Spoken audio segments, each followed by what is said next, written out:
1000 ஆண்டுகளுக்கு முன் சோழ நாடு தன் பொற்காலத்தில் அடைவதற்கும் முன் வானில் ஒரு பெரும்பால் விண்மீன் தோன்றியது. சோழ அரசுலத்தில் ஒருவரை அந்த விண்மீன் பறிகொள்ளும் என்றனர் சோழர். பகை நாட்டை சூழ்ந்தது, கடல் கொந்தளித்தது, வஞ்சம் அரண்மனை புகுந்தது. அப்பொழுது இலங்கையை வெல்ல பெரும் கடற்படையுடன் சென்றான் இளவரசன் அருண்மொழிவர்மன். ராஷ்டிரகூடர்களை வெல்ல வடக்கே படையெடுத்து சென்றான் பட்டத்து இளவரசன் ஆதித்த கரிகாலன்.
சமூக மாளிகையில் ஏதோ நடக்கவிருப்பதாக உலக செய்தி.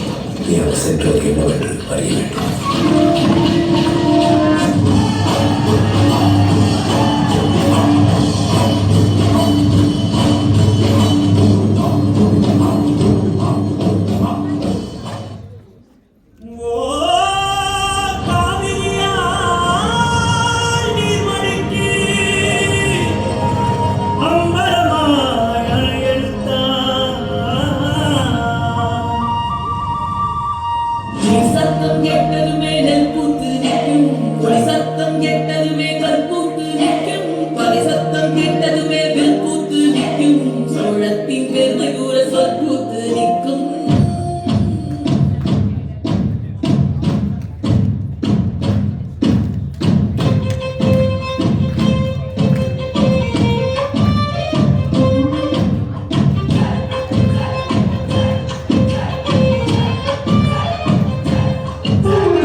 கடம்பூர் மாளிகை அரசியல் சதிகளும் ரகசிய கூட்டங்களும் நிலவாடிய மர்ம அரங்கம்.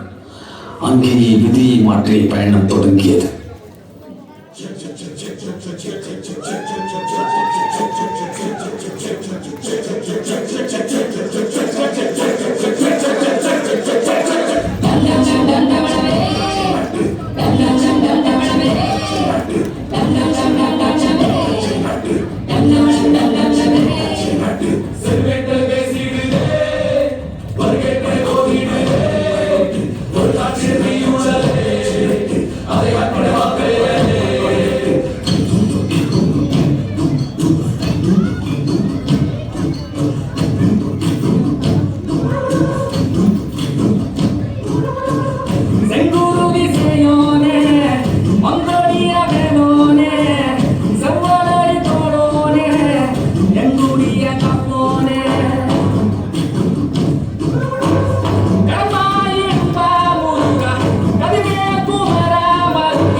வண்ணப்படைகளை வீற்றிருக்கும் இந்த வனிதாமணிகள் யார்?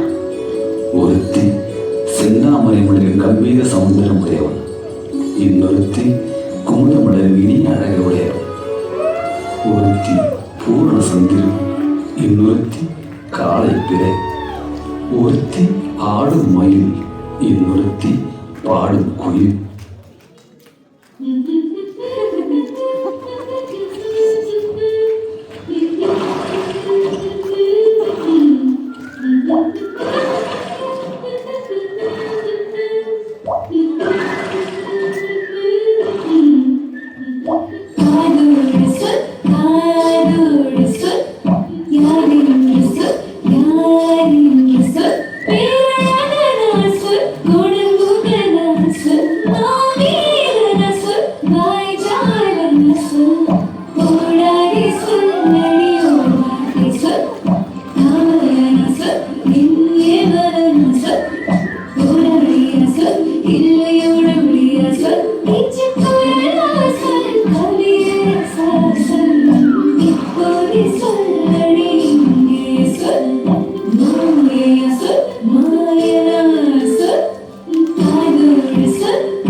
சோழ வம்சத்தை அழிக்கண்ணிக்கும் சக்தியில் ஒருபுறமும் அவர்களுக்கு எதிராக வன்மொழி வரும்படும் வந்தியத்தேவனும் மறுபுறம் போரிடுகிறார்.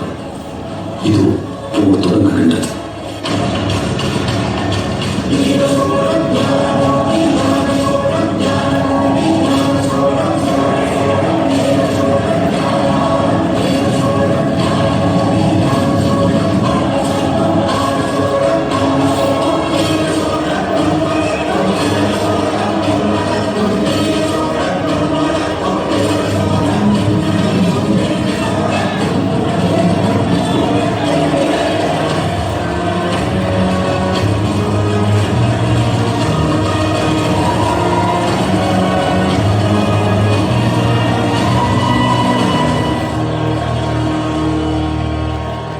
போர் முடிந்து சோழர்கள் வென்றார்கள். இதோ சோழ பேரரசின் புதிய சக்கரவர்த்தி ராஜராஜ சோழன் முடிசூட்டப்படுகிறார்.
அருமை அருமை அருமையா 1000 ஆண்டுகள் பழமையான ஒரு வரலாற்றை நாம் கண்முன்னே நிறுத்தியிருக்கிறார்கள் இந்த குழந்தைகள். இந்த நிகழ்ச்சியை ஒருங்கிணைந்த பெற்றோர்களுக்கு ஒரு சிறப்பு நன்றிகள். நிகழ்ச்சி ஒருங்கிணைப்பாளர்கள் காயத்ரி, உத்ரா, இந்துஜா மேடை பாருங்க.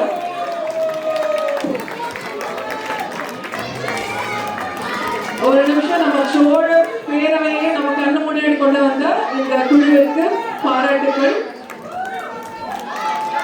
பங்கேற்ற குழந்தைகள் மித்ரா ராம், அஸ்வின் சுரேஷ், அதிதேவ் தண்டலம் பாரத், நிரல்யா அருண்குமார், ஸ்ரீவர்தன் சிங்கா சரவணன், முகிலன் ராமகிருஷ்ணன், சித்தார்த் கணேசன், மெல்லினா இளவரசு, ஸ்ரேயா முருகேசன், நயனிகா விக்னேஸ்வரன், சாய் கல்யாண் மாறன், அவந்திகா விஜயகுமார் மற்றும் ஹர்ஷவர்தன் வரடு.